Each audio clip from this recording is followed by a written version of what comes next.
오늘의 말씀은 누가복음 5장 27절부터 39절까지 말씀입니다. 그 후에 예수께서 나가사 레위라 하는 세리가 세관에 앉아 있는 것을 보시고 나를 따르라 하시니 그가 모든 것을 버리고 일어나 따르니라. 레위가 예수를 위하여 자기 집에서 큰 잔치를 하니 세리와 다른 사람이 많이 함께 앉아 있는지라. 바리새인과 그들의 서기관들이 그 제자들을 비방하여 이르되 너희가 어찌하여 세리와 죄인과 함께 먹고 마시느냐. 예수께서 대답하여 이르시되 건강한 자에게는 의사가 쓸데없고 병든 자에게라야 쓸데있나니 내가 의인을 부르러 온 것이 아니요 죄인을 불러 회개시키러 왔노라. 그들이 예수께 말하되 요한의 제자는 자주 금식하며 기도하고 바리새인의 제자들도 또한 그리하되 당신의 제자들은 먹고 마시나이다. 예수께서 그들에게 이르시되 혼인집 손님들이 신랑과 함께 있을 때에 너희가 그 손님으로 금식하게 할 수 있느냐? 그러나 그 날에 이르러 그들이 신랑을 빼앗기리니 그 날에는 금식할 것이니라. 또 비유하여 이르시되 새 옷에서 한 조각을 찢어 낡은 옷에 붙이는 자가 없나니 만일 그렇게 하면 새 옷을 찢을 뿐이요 또 새 옷에서 찢은 조각이 낡은 것에 어울리지 아니하리라. 새 포도주를 낡은 가죽 부대에 넣는 자가 없나니 만일 그렇게 하면 새 포도주가 부대를 터뜨려 포도주가 쏟아지고 부대도 못 쓰게 되리라. 새 포도주는 새 부대에 넣어야 할 것이니라. 묵은 포도주를 마시고 새 것을 원하는 자가 없나니 이는 묵은 것이 좋다 함이니라. 자, 오늘 본문은 예수님께서 레위라는 제자를 부르시는 그러한 장면이 먼저 담겨 있습니다. 여기에서 누가복음에서 레위라고 호칭한 이 세리는 이제 마태라고 알려져 있죠. 네, 마태의 직업도 세리였기 때문에 마태가 레위라는 이름과 마태라는 이름을 함께 사용했다는 것을 알 수 있습니다. 자, 세리는 어떤 존재인지 우리가 대략 짐작을 하죠. 예를 들면 삭개오와 같이 사람들로부터 손가락질 받고 또 사람들에게 배신자로 낙인 찍힌 사람입니다. 이 세리라는 것이 세금을 걷는 사람들 아니겠습니까? 이 당시에 세금을 걷는 사람들이 로마 제국을 위해서 일하는 사람들이지 이스라엘을 위해서 일하는 사람들이 아닙니다. 이스라엘 사람들로부터 세금을 받아서 그것을 로마 황제에게 전달하는 역할이죠. 자, 그러면 식민지 지금 상황에 있는 이스라엘 백성들이 자신들을 다스리는 로마 황제에게 세금을 바치는 일을 좋아했겠습니까? 좋아하지 않았겠습니까? 당연히 좋아하지 않았겠죠. 그러니까 이 세리들은 배신자, 또 수전노, 그리고 매국노 이런 식으로 이제 취급을 당하는 그런 사람들이었습니다.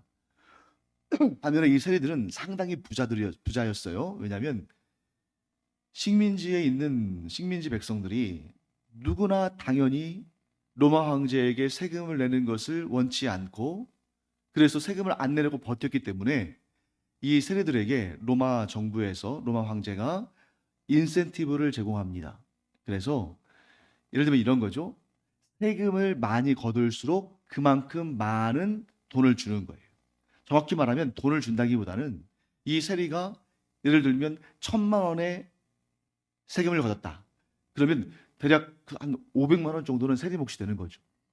자, 이렇게 자기가 세금을 많이 거두면 많이 거둘수록 자기의 몫이 많아지니까 이 세리들이 정말 온갖 수단 방법을 가리지 않고 사람들로부터 세금을 걷고 그것도 정해진 비율만큼 거두면 자기의 수입이 적으니까 정해진 그러한 세율보다 훨씬 더 높은 세금을 부과해서 걷겠죠. 그러니까 세금을 내는 입장에서는 이 세리들이 너무 얄밉고 정말 그들이 원하는 대로 주고 싶지 않지만 세금을 내지 않으면 불이익이 있으니까 어쩔 수 없이 세금을 내기는 합니다. 그럼에도 세리는 그들에게 세금을 걷는 것을 중단하지 않는 거죠. 그래서 세리는 당시 사람들에게 배신자, 매국노, 부정한 자 이렇게 낙인 찍혀 있었습니다. 그러므로 이 세리들은 경제적으로는 부유하지만 사회적으로는 비난을 받는 자들이기 때문에 이스라엘 사람들 중에 세리를 미워하지 않는 사람이 없으니까 세리와 함께 어울리는 것 자체가 자기 스스로 무덤을 파는 거죠.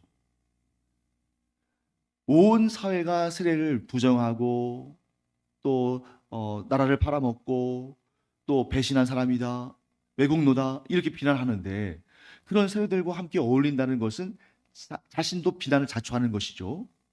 그런데 예수님께서 세리인 레위를 부르셨습니다.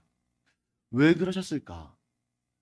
레위와 함께 엮여서 좋을 일이 없을 텐데 예수님의 목적은 한 사람이라도 더 구원하시는 것이기 때문에 레위를 부르신 것은 어느 정도 그런 차원에서는 이해가 되지만 전략적인 차원에서는 효율적인 차원에서는 레위를 부르지 않으시는 게 더 좋지 않겠습니까?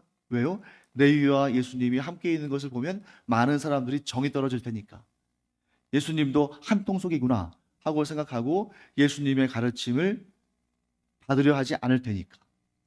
그럼에도 불구하고 예수님이 왜 레위를 부르셨는지는 그 이어지는 본문들을 통해서 우리가 알 수가 있습니다. 자, 레위가 예수님을 위해서 자기 집에서 큰 잔치를 벌였죠. 자, 왜 잔치를 벌였을까?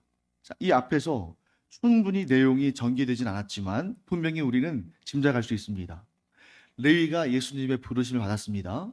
그런데 만일 레위가 예수님의 부르심을 받고 그 일을 기뻐하지 않았다면 잔치를 벌이지도 않고 아니 예수님을 따르지도 않았겠죠. 그런데 레위가 예수님의 부르심을 받았을 때에 기쁜 마음으로 자기의 모든 것을 내려놓고 즉각적으로 예수님을 따르기로 한 것, 그리고 예수님을 따르기로 한 다음에 예수님을 위해서 큰 잔치를 벌였다는 것 자체가 레위가 예수님의 부르심을 크게 기뻐했다는 사실을 나타내고 있습니다. 레위는 기뻐했어요. 자, 우리가 잘 아시다시피 레위는 재정적으로 부유한 상태였기 때문에 이렇게 큰 잔치를 벌일 수 있었습니다. 재정적으로 부유하기 때문에 먹고 사는 일 전혀 걱정하지 않아요. 아마 집도 여러 채 있을 수도 있고 돈도 많았을 겁니다. 그런데 문제는 뭡니까? 자신의 존재에 대한 깊은 회의와 고민을 안고 있었을 것입니다. 왜요? 사람들이 다 싫어하잖아요. 사람들이 다 싫어할 뿐만 아니라 세리를 향해서 사람들은 뭐라고 말했을까요? 죄인이라고 말했을 겁니다. 그래서 지금 여기 이 레위가 예수님을 위한 잔치를 벌였을 때에 그 자리에 어떤 사람들이 와서 앉아 있었을까요? 대부분은 세리들이었을 겁니다. 세리가 사회적으로 이렇게 미움당하고 증오의 대상인데 누가 레위가 벌인 잔치에 와서 동참하려고 하겠어요? 같은 취급을 받는 같은 부류의 사람들만 와 있지 않겠습니까? 여기에서 이제 바리새인들과 서기관들이 예수님과 제자들을 비방하면서 뭐라고 말합니까? 너희가 어찌하여 세리와 죄인과 함께 먹고 마시느냐? 세리와 죄인, 이 죄인이라는 범주 가운데에 세리도 포함되었을 겁니다. 그래서 조금 더 확장하자면 이 죄인이라는 이런 범주 내에는 제 생각에는 아마 이방인들도 포함되어 있었을 거예요. 이스라엘 사람들이 이방인들을 뭐라고 불렀습니까? 이방 죄인이라고 불렀거든요. 그들은 율법 밖에 있는 자들, 할례 받지 못한 자들, 그러므로 죄인이다. 자, 지금 이 레위가 예수님을 위해서 베푼 큰 잔치에 온 사람들은 한마디로 말하면 이스라엘 사람들의 시각에는 악한 자들, 율법 밖에 있는 자들, 하나님의 징벌을 받을 자들, 이런 사람들이라는 것이죠.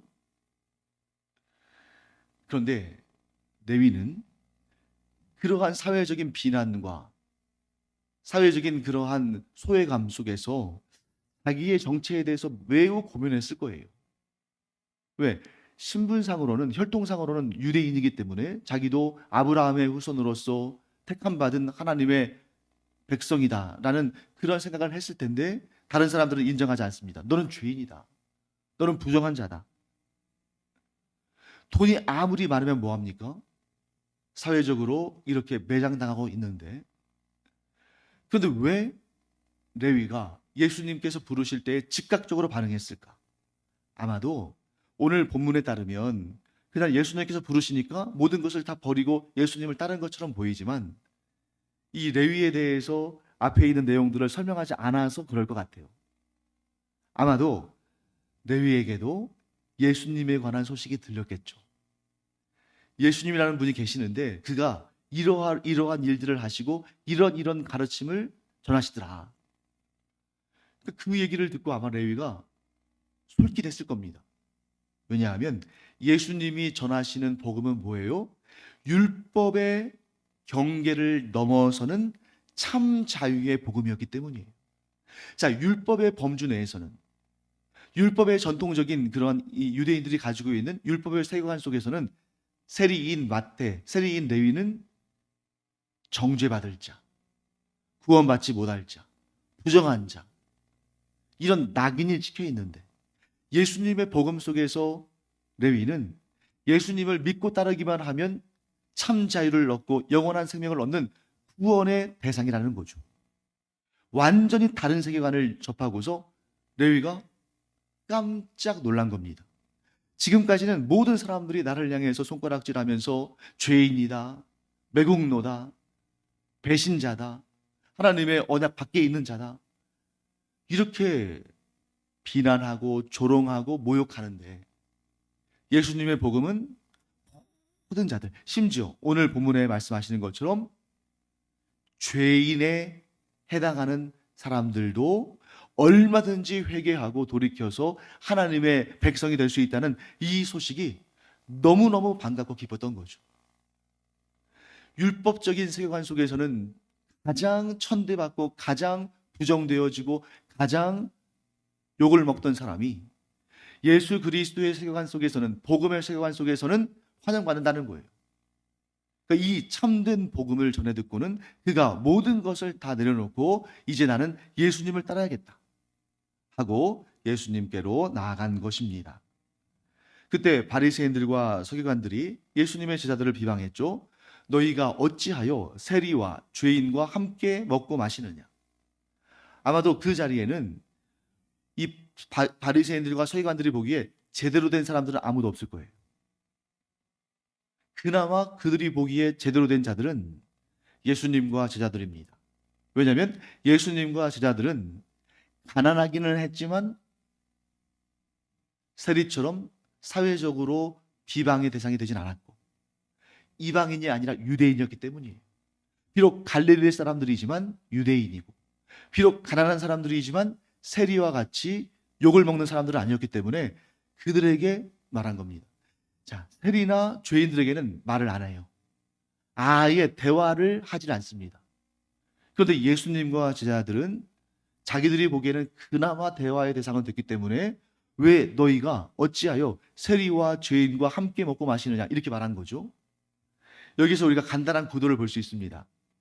자, 바리새인들과 서기관들은 가난한 자를 좋아했을까요? 좋아하지 않았을까요? 좋아하지 않았습니다. 바리새인들과 서기관들은 나사렛과 같이 갈릴리 지방에 사는 사람들을 좋아했을까요? 좋아하지 않았을까요? 좋아하지 않았습니다. 그들을 언약 밖의 사람이라고 생각하지는 않지만 그들을 알게 모르게 천대하고 그들을 얕보고 깔봤어요. 심지어 예수님의 제자가 된 나다나엘조차도 처음에는 어떻게 반응했습니까? 예수님을 우리 만나러 가자. 그분이 참 메시아인 것 같다 하는 그런 소리를 듣고는 나사렛에서 무슨 선한 것이 나겠느냐 차별하는 거죠. 또 가난한 자들에 대해서도 마찬가지입니다. 예수님께서 부자가 천국에 들어가는 것은 낙타가 바늘귀로 들어가는 것보다 더 힘들다라고 말씀하셨을 때 유대인들이 뭐라고 반응합니까? 그러면 누가 천국에 들어갈 수 있겠습니까? 왜냐하면 이들은 유대인의 공동체 가운데에서 부자와 가난한 자를 나누고 부자는 더 의로운 자들, 그래서 하나님께서 부라는 복을 주신 것이고 가난한 자들은 하나님께서 좀 마땅하게 여기지 않은 자들, 그래서 하나님께서 부를 주지 않으신 분, 않으신 대상, 이렇게 분류했기 때문에 그들은 가난한 자들에 대해서 좋은 이미지를 가지고 있지 않았어요? 근데 오늘 내용을 보니까 이렇게 할 수 있겠죠. 세리나 죄인과 같이 그들이 부정한 자라고, 율법적으로 볼 때 부정한 자라고 낙인 찍힌 자들이 가난한 자들보다 더 하위인 거예요. 유대인들이 이방인들보다 더 높고, 그리고 부유한 자들이 가난한 자들보다 더 높고, 이런 것이 바로 이 유대의 율법주의에 따르는 이 당시의 유대인들의 세계관인데, 예수님께서 그것을 깨뜨리려고 오신 것입니다. 예수님께서 뭐라고 하십니까? 나는 죄인을 부르러 왔다. 그때로부터 예수님에 대한 별명이 뭐가 되겠어요? 죄인들의 친구가 되겠죠. 그런데 예수님은 분명히 드러내셨습니다. 나는 너희가 죄인이라고 부르는, 너희가 그렇게 소외시키는 그들의 주인으로 왔다. 그런데 이 의미를 더 깊이 들어가 보면 뭘 알 수 있습니까? 나는 죄인을 부르러 왔다 할 때 이 죄인의 범주 안에는 바로 예수님을 비방하고 있는 서기관들과 바리새인들도 포함되어 있었다는 거예요. 나는 죄인들의 친구다. 나는 죄인을 부르러 왔다. 이렇게 말씀하실 때에 지금 예수님을 비방하는 바리새인들, 서기관들은 자신들은 죄인이 아니라고 생각했지만 예수님께서 그 말씀을 하실 때에는 그 죄인의 범주에 바리새인들과 서기관이 포함되는 것입니다. 왜? 모든 사람은 다 죄인이니까. 바리새인들과 서기관들은 예수님을 조롱하기 위해서 죄인들의 친구라고 불렀지만 예수님께서 죄인들의 친구로 이 세상에 오셨기 까닭에 우리도 구원을 받은 거죠. 그 다음에 바리새인들과 서기관들이 이제는 모든 것에 대해서 딴지를 겁니다. 예수님께 이렇게 문제를 제기합니다. 당신의 제자들은 왜 다릅니까? 뭐가 다르냐? 그들이 이렇게 말하는 거죠. 요한의 제자는 자주 금식하며 기도하고 바리새인의 제자들도 또한 그리하되 당신의 제자들은 먹고 마시나이다. 자, 지금 비교의 대상이 누굽니까? 세례 요한의 제자들, 그리고 바리새인들의 제자들. 이들은 자주 금식하며 기도하는 데 힘쓰는데 당신의 제자들을 보니까 기도도 안 하고 금식도 안 합니다. 누구를 비방하는 것입니까? 예수님 비방하는 거죠. 당신이 잘못 가르쳐서 그런 거 아닙니까? 그런데 여러분, 예수님은 금식의 문제에 대해서 이렇게 말씀하십니다. 자, 금식은 뭐냐? 금식은 두 가지의 목적이 있는 거예요. 하나는 간절함의 표현입니다. 내가 정말 간절하게 하나님께 기도할 것이 있고 구할 것이 있을 때 금식하면서 구하는 거예요. 자, 금식의 또 다른 표현은 뭡니까? 슬픔입니다. 슬픔. 예를 들어서 나라를 잃었을 때 너무너무 슬프니까 금식하는 거죠. 자, 금식의 두 가지 목적 뭐라고요? 간절함을 드러내는 것이고 슬픔을 드러내는 것입니다. 근데 예수님께서 말씀하시죠. 내 제자들은 금식할 필요가 없다. 왜? 간절하지도 않고 슬프지도 않기 때문이다. 자, 간절하지 않은 이유는 뭡니까? 모든 것을 하나도 얻지 못한다 할지라도 구원자, 메시아, 자신들을 구원할 자를 얻었으면 다 된 거 아니에요? 구원자를 모시고 있는데, 메시아를 모시고 있는데, 하나님의 아들을 모시고 있는데 그들이 간절할 게 뭐가 있느냐? 예수님의 제자들은 슬프지도 않습니다. 지금 그 메시아와 함께 있는데 기쁘지 왜 슬퍼? 이렇게 말씀하시는 거예요.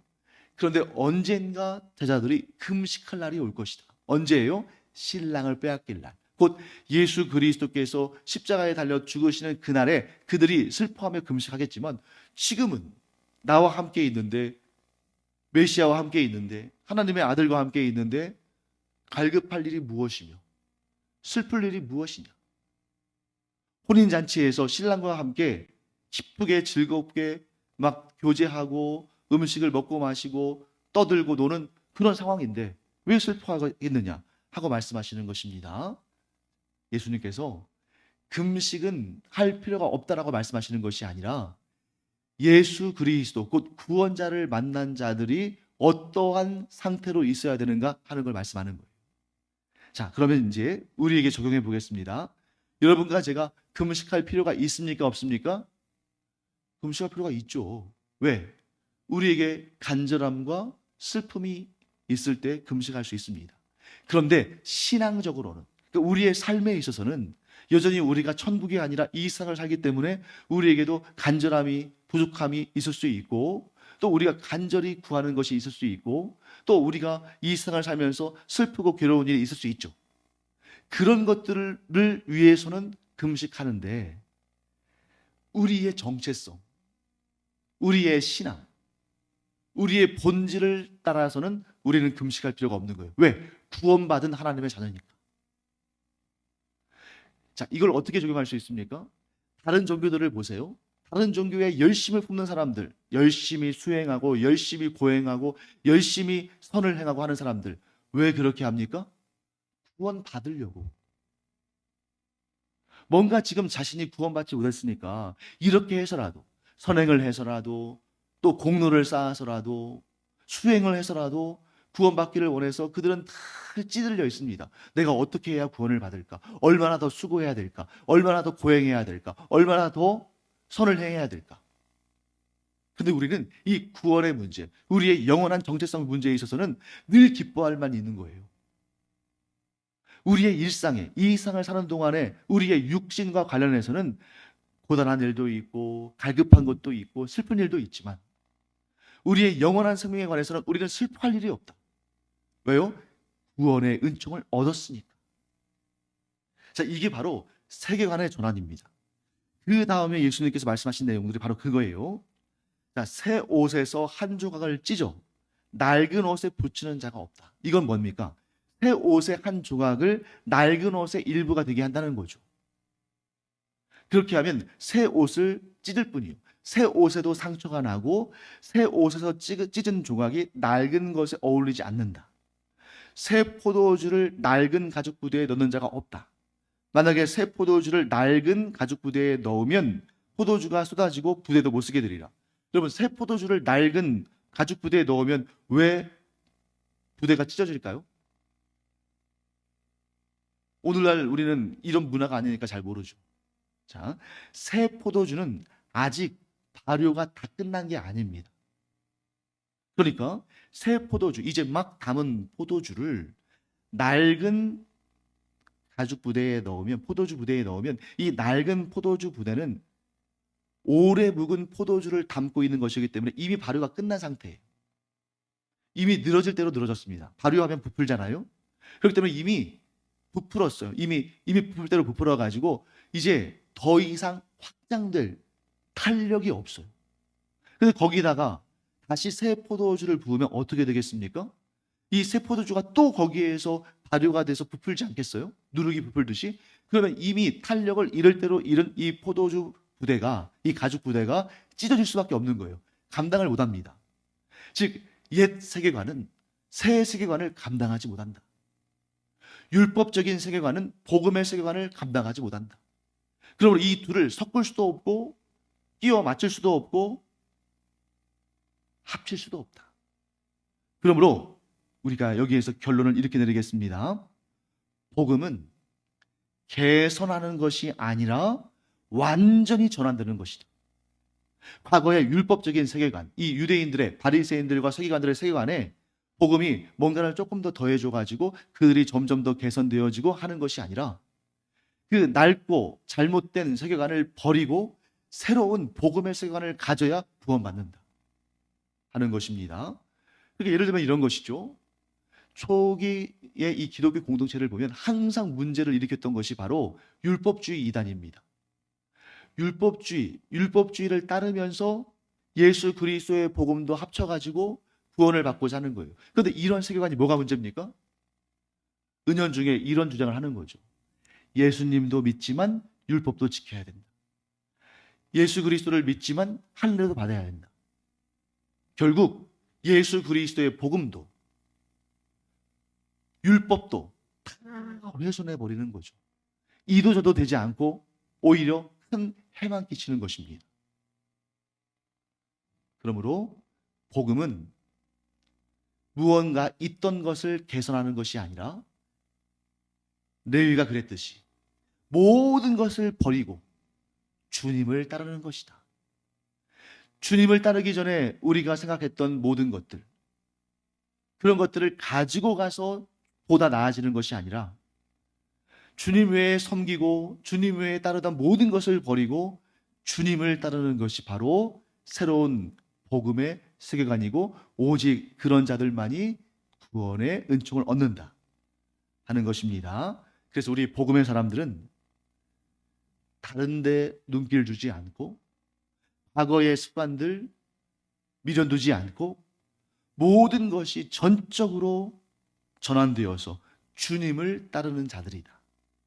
이 가르침을 주시기 위해서 레위를 부르신 장면을 그 앞에 두고, 그 다음에 그 레위를 택하시고 또 새로운 복음을 전하시는 예수 그리스도에게 항변하는 바리새인들과 서기관들의 모습을 보여주시고, 그 다음에 이 말씀을 하시는 거죠. 새 옷과 헌옷, 새 포도주와 낡은 부대.